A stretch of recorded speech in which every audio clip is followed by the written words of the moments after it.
I myself, I'm dyslexic and dysgraphic, and so the thing is, growing up, I was not. I was diagnosed when I was a kid, but growing up, I wasn't ever labeled, so I wasn't really sort of conscious of that. That I had this disorder. The idea come from a simple joke that has been taken seriously. So Matthew, which is one of the co-founder, he made a joke one day about potentially having some sort of technology that could support people with dyslexia. And actually, I took the joke seriously, so we sort of like organized a meeting and try and figure out how this could sort of happen. I think, well, for us, the biggest barrier was really understanding the landscape of dyslexia in terms of the market, like what is the market of special education, which company are major actor in this market, and where do we fit into this? And more importantly, I think one of the biggest barriers for us was really to understand where does technology fit into a market that is based on having a teacher or a special education teacher to teach a kid. So trying to figure out where does technology fit into this, and so it was really, for us, it was really a big challenge to sort of figure this out.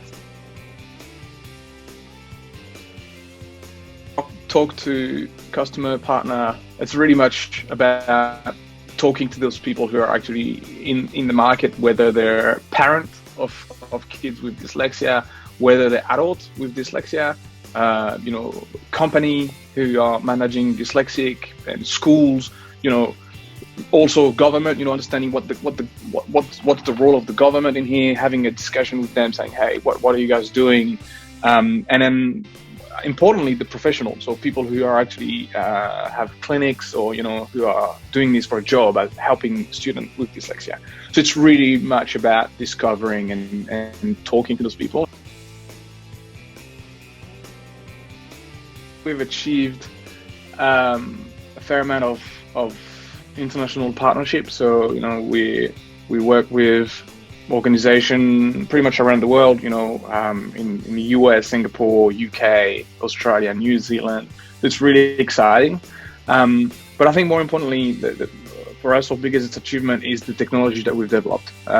We've used artificial intelligence technique to build a technology that can assess the likelihood of dyslexia easily, quickly, and accurately.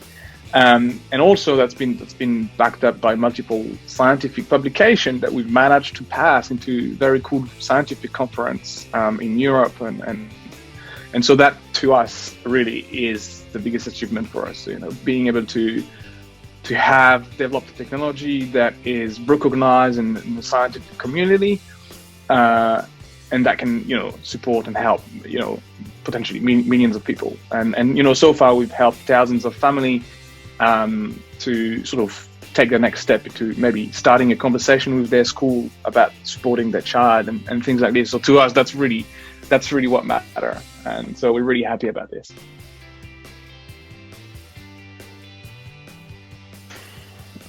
I would say what I said before, which is, I think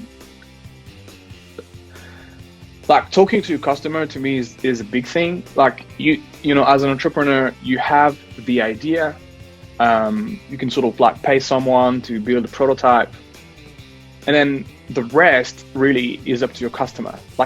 You can have this idea that solves a problem, you can have a prototype, but if you want to grow and if you want to take this to the next level, your customer will tell you what they want. Customers don't know what they want because your idea is new, but they will certainly be able to tell you what they don't like. And with this, you actually be able to figure out maybe what they could potentially want. And because you will learn so much about why people care about you and why people are interested about your product or services. And based on that, you're just increasing your chance of success, really. Instead of making blind decision, you just start making educated decision. And so to me, it's really talk to the customer as much as you can.